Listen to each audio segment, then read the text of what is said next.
Hello, જય માતાજી, જય શ્રી કૃષ્ણ। આજની વાર્તા શરૂ કરીએ પહેલાં વિડીયો ગમે તો લાઇક અને શેર કરી દેજો। ચેનલ ઉપર જો તમે નવા હોય તો ચેનલને સબસ્ક્રાઈબ જરૂરથી કરજો। તો ચલો શરૂ કરીએ વાર્તા પ્રેમ કે બળાત્કાર। સારા અને ખલીલ લંડનથી ભારત આવી ગયા। એકાએક મોટા ભાઈનો કોલ આવેલો કે માની તબિયત સારી નથી। સારા વર્ષોથી લંડન રહેતી હતી। પપ્પા 2010માં ગુજરી ગયા હતા અને હવે મમ્મીના સમાચાર મળ્યા। ખલીલ સ્વભાવનો જરા વિચિત્ર હતો। હંમેશા પોતાની વાત ચલાવવી, ઘરમાં એનો જ હુકમ ચાલતો। એના મોઢામાંથી નીકળેલો છેલ્લો શબ્દ પથ્થરની લકીર હતો। મા માટે દુઆ કરતી એ એકાંતમાં રડી પડી। ખલીલ સામે રડવાનો અર્થ નહોતો પથ્થર ઉપર પાણી નાખવા જેવું થાત। સારા સામે ભૂતકાળ નાચવા લાગ્યો। ઘરમાં 5 બહેનો અને 2 ભાઈ, ગરીબ મા બાપ અને ઘરમાં બધી બહેનોમાં એ ખૂબસૂરત। જ્યારે ખલીલ અને એના મા બાપ સૈદાને જોવા આવ્યા પણ સારા પસંદ આવી ગઈ। ગરીબ મા બાપે સારા માટે હા પાડી દીધી। 5માંથી એકના પણ લગ્ન સારા ઘરમાં થાય તો બીજી 4 માટે રસ્તા ખુલી જાય। લગ્ન બાદ સારા લંડન આવી ગઈ। 2 બાળકોની મા બની ગઈ। ધીરે ધીરે બધી બહેનોની શાદી થઈ ગઈ, ભાઈઓની પણ શાદી થઈ ગઈ। દરેક પોતાના ઘરમાં સુખી હતા પણ માની તબિયત બગડતી જતી હતી। અંતે મોટા ભાઈનો કોલ આવ્યો કે માનું મોઢું છેલ્લી વાર જોવું હોય તો આવી જા, કારણ કે આ વખતે મા નહીં બચે એવું લાગે છે। સારા મોટેથી ફોનમાં રડી પડી હતી। ખલીલ હાજર ન હતો। ભાઈજાન કહેતા હતા કે મા આખો સમય સારાનું રટણ લગાવી બેઠી છે। કહે છે કે મારી સારાને વર્ષોથી જોઈ નથી। હું છેલ્લી વાર એનું મોઢું જોઈ લઉં, એને પૂછી લઉં કે સુખી તો છે કે નહીં। બસ એ તને જોવા માટે તડપી રહી છે। તું આવે તો કદાચ એનો જીવ શાંતિથી જાય। એનો જીવ તારામાં ભરાયો છે। સારા પપ્પા ગુજરી ગયા ત્યારે પણ ભારત ગઈ ન હતી। કોઈને કાંઈ બહાને ખલીલ વાત ટાળી દેતો। સારા ત્યારે પણ એકાંતમાં ખૂબ રડી હતી। જે પપ્પાના ખભા પર ઘોડો થઈને બેઠી હતી એ પપ્પા દુનિયાથી ચાલ્યા ગયા પણ એનું મોં જોવા જઈ ન શકી। ત્યારે બાળકો નાના છે કહી વાત ટળી ગઈ હતી। ખલીલને એ પોતાના સગાઓ સાથે સંબંધ રાખે એ ગમતું જ ના હતું। હવે માના સમાચાર આવ્યા। હવે શું કરું? માને પણ નહીં જોઈ શકે। યા ખુદા મને રસ્તો બતાવ અને ખલીલના દિલમાં રહેમ નાખી દે। હું મારી માને છેલ્લી વાર જોવા માંગુ છું। યા ખુદા તું રહેમદિલ છે, થોડી રહેમ ખલીલના દિલમાં પણ નાખી દે। સારાએ ગભરાતા ખલીલને કહ્યું કે ચાલો ભારત જઈ આવીએ, ફરી પણ આવીએ અને માને મળી પણ આવીએ। સારાએ ફરવાનું નામ પહેલું લીધું, કારણ કે જો ફક્ત માનું નામ લીધું હોત તો ભારત જવું લગભગ અશક્ય હતું। થોડો વિચાર કરી ખલીલ બોલ્યો, સારું, પણ બાળકોને ભાઈને ત્યાં મૂકી જઈએ, એ કારણ કે બાળકોનો અભ્યાસ બગડે। સારાએ કહ્યું, સારું, કાંઈ વાંધો નથી।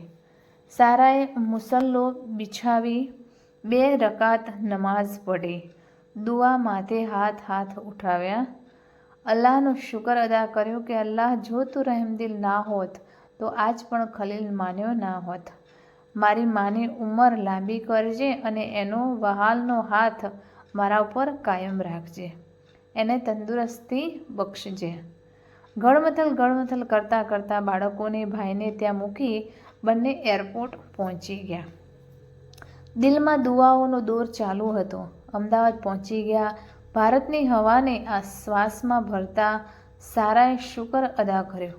માદરે વતનનો જુરાપો શું છે એ સારાને પૂછો। સગા વહાલાનો વિરહ શું છે એ સારાના દિલને પૂછો। સારાની આંખમાં આંસુ આવી ગયા। મોટી જીપ લેવા આવી હતી। ભાઈએ જીજાજીને કોઈ તકલીફ ના પડે એનો ખાસ ખ્યાલ રાખ્યો હતો। જીપમાં ખલીલ ક્યાં ફરવા જવું એના પ્લાનિંગ કરી રહ્યો હતો અને સારા દિલમાં ને દિલમાં દુઆ કરી રહી હતી કે માં ઠીક હોય.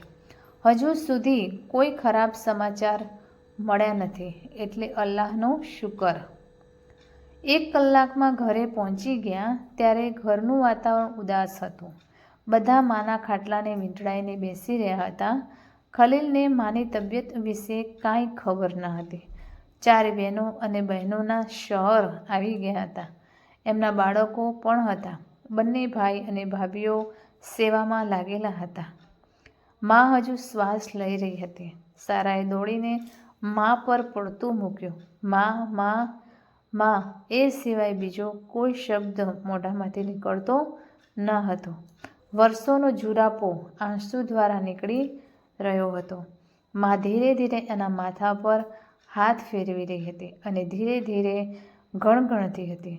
સારા, મારી દીકરી, તને જોવા માટે આંખો તરસી ગઈ હતી. માની આંખમાંથી આંસુની ધાર વહી રહી હતી. બહેનોએ થઈને દીકરીને અલગ કર્યા.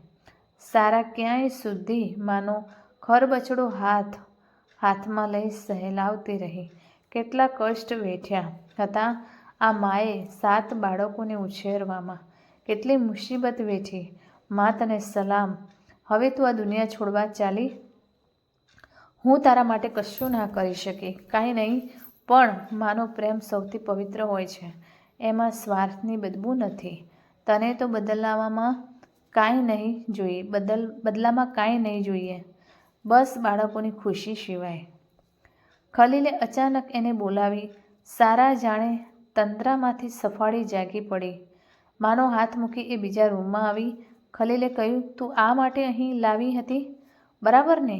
સારા નીચું જોઈ જમીનને પગના અંગૂઠાથી ખોતરતી રહી. તું આટલી જુઠ્ઠું બોલી છે? તારો વિશ્વાસ શી રીતે કરવો? ખલીલ ધુઆપુઆ થતો બોલ્યો. સારાના ગળામાં શબ્દો અટવાઈ ગયા હતા. આછું ડૂસકું ભરી સારાએ કહ્યું, માં બીમાર હતા. પપ્પાને તો ના મળી શકી. માને છેલ્લી વાર મળવું હતું એટલે. ખલીલ હાથનો ધક્કો મારી મેળી ઉપર જતો રહ્યો. મેળી ઉપર એક બેડરૂમ હતો જે ભાઈએ સાફ કરાવ્યો હતો સારા અને ખલીલ માટે. આખી રાત બધા માને વીંટળાઈને બેસી રહ્યા. શ્વાસ ધીરે ધીરે ચાલતો હતો. બધા વારા પરથી મા પાસે દૂધ વાતતા હતા, માફી માંગતા હતા. બાળકો પણ નાનીનું માથું ચૂમી જતા હતા. વાતાવરણ શોકમગ્ન હતું. ખલીલ મેળી ઉપરથી નીચે આવ્યો જ નહીં. બધા કુરાન શરીફની તિલાવત કરતા હતા. અગરબત્તીની ખુશ્બુ કબ્રસ્તાનની યાદ અપાવતી હતી. થોડીવાર પછી ખલીલ સારાને શોધતો નીચે આવ્યો. સારા કુરાન પઢી રહી હતી. એણે ઈશારાથી સારાને ઉપર આવવા કહ્યું. સારાને થયું કે કોઈ ચીજની જરૂર પડી હશે. કુરાનને ચૂમીને બાજુ પર મૂકી એ ઉપર ગઈ. ખલીલે દરવાજો બંધ કરી દીધો. સારાએ કહ્યું, ખલીલ બોલો, શું કામ છે? ખલીલ એની એકદમ નજીક આવી ગયો અને એના કુર્તાની નીચેથી હાથ નાખી છાતી સુધી લઈ ગયો. સારાએ એનો હાથ હટાવી દીધો. આમ તો સારા એની આવી ઈચ્છા સામે હંમેશા માથું નમાવ્યું હતું, પણ આવા સમયે એણે હાથ હટાવી દીધો. સારાએ કહ્યું, ખલીલ પ્લીઝ, આજ નહીં. ખલીલે ફરી એ જ હરકત કરી. સારા ઉદાસ હતી. દિલ બુઝાયેલું હતું. રાત પૂરી થવા આવી હતી. ફજરની તૈયારી હતી. ઘરમાં બધા થાકી ગયા છતાં કુરાનનો દોર ચાલુ હતો. બધા વારા પરથી વઝૂ કરી નમાઝ પઢી રહ્યા હતા. મા માટે દુઆ કરી રહ્યા હતા. ત્યારે ખલીલ આવી હરકત કરતો હતો. સારાની આંખમાં આંસુ આવી ગયા, પણ ખલીલ પર વાસનાનું ભૂત સવાર હતું. એને ના તો સારાના આંસુ દેખાતા હતા કે ઘરનાની ચહેલ પહેલ. એણે સારાને નજીક ખેંચી કુર્તાના બટન ખોલવા લાગ્યો. સારા હાથ જોડીને ઊભી હતી, પણ એની આંખમાં વાસનાનો શૈતાન હતો. સારાને એ ઘસડીને પથારી પર લઈ ગયો. ધીરે ધીરે એના કપડાં ઉતારવા લાગ્યો. સારા ગભરાઈ ગયેલી. શું કરવું સમજ પડતી ન હતી. ચીસ પાડી શકતી ન હતી. નિર્વસ્ત્ર સારાના દેહને એ નોચતો રહ્યો. ત્યાં સુધી એણે નોચતો રહ્યો જ્યાં સુધી એની શહવત પૂરી ન થઈ. સારા એક મુર્દાની જેમ પથારીમાં પડી રહી. એ બાજુ પર હટી ગયો. સારાની આંખમાંથી ચોધાર આંસુ વહી રહ્યા હતા. એ પથારીમાં પડી હતી. હજુ પણ એ નિર્વસ્ત્ર હતી. એટલામાં નીચેથી નાની બહેન શમાની ચીસ સંભળાઈ, મા મા. આ ચીસ સારાના હૃદયને વીંધી ગઈ. મા મૂકીને ચાલી ગઈ. એ માંડ માંડ પથારીમાંથી ઊભી થઈ. ખલીલ પણ કપડાં વગરનો પડ્યો હતો. હવે એને સ્નાન કરવું પડશે, કારણ કે શરીર સંબંધ પછી ઇસ્લામમાં સ્નાન કરવું જરૂરી છે. એ સિવાય નમાઝ ના પઢાય, કુરાન ના પઢાય કે મૈયત પાસે ના જવાય. મેળી ઉપર બાથરૂમ ન હતો. સારા રડતા રડતા કપડાં પહેરવા લાગી. નીચે રોડ કક્કડ સંભળાતી હતી. મા ચોક્કસ ચાલ્યા ગયા. અરે હું કેવી અભાગી છું. ભારત આવી પણ માને છેલ્લા સમયે જમજમ પણ પીવડાવી ના શકી. અરે હું નીચે જઈ ગુસ્સલ શી રીતે કરું? હું શરમથી મરી જઈશ. બહેનો ભાઈઓ અને જીજાઓને હું શી રીતે મોઢું બતાવીશ? એ લોકોનું શું સમજશે? ખલીલ ખલીલ, આજ તો તે મને છોડી દીધી હોત. આ તારો પ્રેમ છે કે બળાત્કાર? તે આજના દિવસે પણ મને ના છોડી. મલેકુલ મોત દરવાજા પર ઊભું છે. અરે મારી મા આ દુનિયા છોડી ગઈ પણ તને અસર નથી. હું શું કરું, શું કરું? આંખ જાણે ચોમાસું બની ગઈ. એનું આખું શરીર ધ્રુજી રહ્યું હતું. એ ધીરે ધીરે પગથિયાં ઉતરી નીચે આવી. નાની બહેન શમા એને વળગી પડી. બાજી બાજી મા ચાલ્યા ગયા. એ છેલ્લે છેલ્લે તમને શોધતા હતા. તમારે હાથ જમજમ પીવું હતું. તમે શું કરતા હતા? તમે ક્યાં હતા? સારાએ પછાડી મારી અને સાતી કૂટવા લાગી. શમા એનો હાથ પકડી મૈયત પાસે લઈ જવાની કોશિશ કરતી હતી. એ હાથ છોડાવી બાથરૂમમાં ભાગી ગઈ. બાથરૂમનો દરવાજો બંધ કરી શાવર ચાલુ કરી દીધો. અંદરથી દિવાલ પર માથા ભટકાવવાનો ક્યાંય સુધી અવાજ આવતો રહ્યો. શાવર બંધ થવાનો અવાજ આવ્યો. સારા ધીરેથી બહાર આવી અને માના મયત પાસે ગઈ, જેને ભાઈઓ ઉપાડવાની તૈયારીમાં હતા. બહેનો વારાફરતી આવી આખરી સલામ કહી રહી હતી. સારાએ પણ આખરી સલામ કર્યા. એ મેળી પર ગઈ. ખલીલ નગ્ન અવસ્થામાં સૂતો હતો. હજુ સુધી એને મા મરી ગયાનું દુઃખ ન હતું. એણે એના કપડાં લઈને એના પર ફેંક્યા અને ઝટકો મારીને ઉઠાડ્યો. રૂક્ષ અવાજમાં સારાએ કહ્યું, માનું મૈયત ઉઠી રહ્યું છે. કપડાં પહેરો અને એરપોર્ટનો રસ્તો પકડો.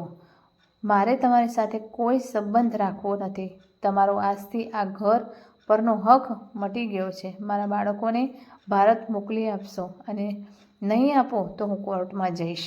સ્ત્રીને તમે ફક્ત એક શરીર સમજો છો, પણ એના માં એક આત્મા છે, સંવેદના છે, લાગણી છે.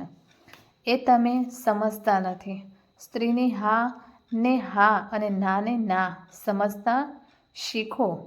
બની શકે તો બીજી સ્ત્રી તમારા જીવનમાં આવે તો એને આ રીતે ટ્રીટ ના કરતા. મૈયતનો એહતરામ કરશો, મોતનો ખોફ રાખશો, કારણ કે મલેકુલ મોતે કોઈ ઘર છોડ્યું નથી. એ તમારું ઘર પણ નહીં છોડે. મોતનો એહતરામ કરતા શીખો. ખલીલ પોતાની પરિસ્થિતિ સમજી ગયો અને ચૂપચાપ ઘરમાંથી નીકળી ગયો.